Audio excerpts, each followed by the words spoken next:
What is up, guys? In today's video, I'm going to be going over the setup that has gotten me several wins so far in Fortnitemares and what I think is the current best setup in Fortnite. If you guys do enjoy this video, remember to give it a like, subscribe if you'd like to see more, and comment down below letting me know what your favorite weapons to use have been since the release of the Fortnitemares update. So with Fortnitemares, we got the addition of the pumpkin launcher. So I would say right now we have basically three insanely powerful, I'm just going to call them power weapons for the sake of this video. That's the category I have them in. The explosive goo gun, the pumpkin launcher, and the hunter bolt sniper I feel like are all top tier, insanely powerful weapons. So you're probably going to want to make use of one of them. The hunter bolt sniper obviously has the one hit headshot potential, but even if you just throw out body shots, 100 plus to the body, and it has 3 rounds in the mag, very fast bullet travel time, not very much drop. So as far as snipers go, you're rewarded a lot for the headshot, and it's a lot easier and a lot more forgiving to use than some of the other snipers because of the 3-round mag and because it doesn't have as much bullet drop as something like the OG bolt did. So the hunter bolt sniper is one of the best items in the game right now, and that is one of the power weapons you can choose to use. The explosive goo gun is pretty much a free kill whenever you hit somebody with it, and it's also very good at destroying structures, destroying bushes. It is insane against cars. And the RPG is pretty much the same boat as a goo gun. If you land a rocket on somebody, 100 plus damage every single time. It's very easy to like kind of combo this with initial AR tags. Like let's say you tag someone a bit with your AR. Let's just give it 60 damage. You shockwave at them, you shoot a rocket at them while you're shockwaving, that rocket hits 100 plus damage. So now you only need about like 70, 80 damage out of your shotgun to finish them. And that's an easy way to get a kill that you could do with both the RPG and the goo gun. So I feel like you're definitely going to want to take advantage of one of these power weapons. Whichever one you do, it doesn't really matter. They're all incredibly good. But you're going to want one of them. And that leaves us with only 2 other weapon slots because you're also definitely going to want heals and you're going to want mobility as well. So you only have 2 other weapons. Obviously, one of them is going to be a shotgun. Shotguns are integral to Fortnite. They've pretty much always been the most important weapons in every season of Fortnite. Personally, I think the Prime shotgun is the best shotgun in Season 4 because it has the second highest fire rate. The only shotgun in the game right now that shoots faster than the Prime is the Evo Chrome. So as far as the hard-hitting shotguns go, it has a very good fire rate. It has the highest peak damage with the fully loaded shot, and even the extra shots that aren't fully loaded, I think are still quite good.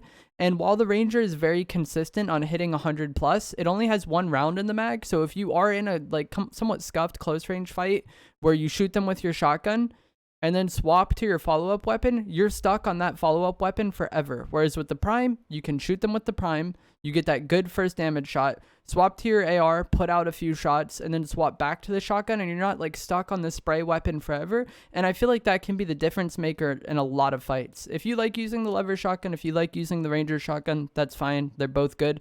You can definitely have good games with them and get wins, but my personal preference is the Prime shotgun. I feel like it's just far and away the best shotgun in the game right now. Highest damage, second highest fire rate, also has extra bullets in the mag, so you're not stuck with your follow-up weapon after the case. You just have more options in a fight, I feel like, with the Prime shotgun. So I'm going to go with the Prime shotgun. You could use whatever shotgun you want to use. Now we only have 1 weapon left, and this is where it gets kind of weird because I think the Evo Chrome Burst is an amazing weapon to follow up a shotgun shot with. It's like the best spray weapon in the game right now, I think.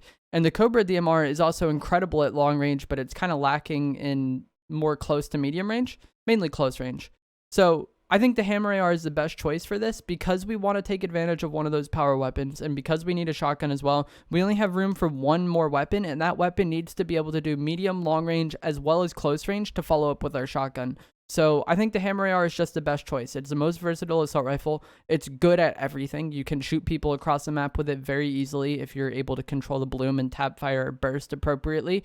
And then up close, it has a very little hip fire spread, so you can pretty much use it as an SMG, no problem, and combo it with the shotgun like I talked about before. Shotgun shot, swap to the Hammer AR. I think it's like 3 or 4 shots with the Hammer AR before you can swap back to the Prime and shoot it again and just maximize how many shotgun shots you're getting in a fight. But the Hammer AR is just incredibly versatile.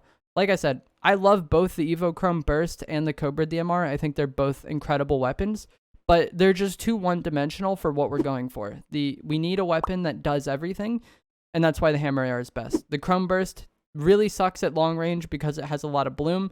And the Cobra DMR, it can be good in close range. It's just really unreliable because if you hip fire it and hit your shots, luckily with the hip fire, it does do a lot of damage, but the fire rate is low. And if you miss any shot, you're probably going to die because it is one shot at a time. So it's one shot at a time with a low fire rate. So any shot missed increases your time to kill a lot. So it's just not as forgiving in close range as something like the Hammer AR is. And then the burst isn't as good at long range as something like the Hammer AR is. So I feel like the Hammer AR is just the best AR for this type of setup where we're using one of the power weapons, we're using a shotgun, and then we're using the Hammer AR as our final weapon. For heals, I think Chug Splashes are the best healing item. There are chili Chug Splashes, which you can get from the Taco Time NPC at Greasy Grove, and then you can also get it from the hollow chests. And then same with slurp fish. You can also get slurp fish from hollow chests, and they are very good. But the reason why I prefer Chug Splashes instead of slurp fish, I've been asked this a bunch, because slurp fish are definitely top tier. The reason I like Chug Splashes more is because you are more likely to find more as time goes on. Unless you find another hollow chest and find slurp fish out of that hollow chest, you're probably not going to get more unless you are someone who likes fishing. I don't think I've fished in like several seasons of Fortnite. So you can get Chug Splashes from vaults, you can get them from coolers around the map, you can get them from hollow chests, you can also get them from other players that you kill. So if you get into a fight and you end up taking 90 damage, 50 of that is over shield, 40 of it's going to be real HP, you can end up using 2 splashes, and then you can likely find more as time goes on. So that's why I prefer Chug Splashes over the other healing items, is just because they're the fastest used healing item, and then when compared to the other fast used healing item like fish or chili chugs, you're more likely to find normal chugs as time goes on. If I do have to make do with slurp fish, it's not a problem whatsoever. Same with chili chugs. If I find chili chugs out of the hollow chest, I will take them. But the reason why I rank the splashes higher than fish is mainly just because I'm more likely to find more as time goes on. And that can be the difference maker when it comes to endgame, if you're able to consistently find more of your healing item as time goes on. And then shockwaves are pretty much the only mobility item in the game right now. There's shockwaves and there's launch pads. Grapple gloves were vaulted in the Fortnitemares update. And as of right now, we haven't gotten any other mobility items in the game.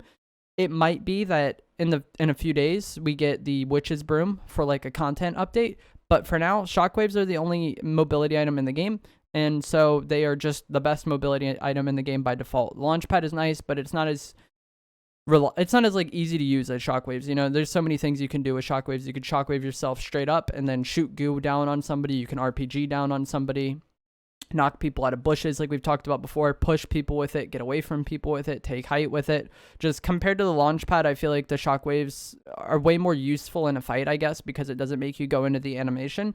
And with the limited mobility in the game right now, taking advantage of the balloons is super important, I think. I've seen a lot of people complain about the removal of the grapple glove and feeling like there's no mobility in the game right now. But with the way like the blimps and the balloons and the pirate ship have moved around the map, regardless of where you land or where you are on the map, you're probably not too far away from one of the balloons. So if you do find yourself landing out on the edge and having a hard time rotating all the time, you might need to, instead of just trying to rotate straight to zone, rotate to one of the balloons, fly up, and then use that as mobility. There's mobility all around the map with these balloons. And while they aren't as useful in a fight or like pushing somebody as something like shockwaves might be, just for traveling around the map, you can get around the map very quickly with these balloons. And I think taking advantage of that is super important in Season 4. So that is going to be it for today's video. That is my favorite setup so far in Fortnitemares. One of the power weapons, you can't really go wrong. They're all insane. The goo gun, the RPG, and the hunter bolt sniper, all incredible weapons. I think the hammer AR is the best choice because of how versatile it is, and the prime shotgun is my current favorite shotgun in the game right now. Chug Splashes heals best, and it's been that way for a while.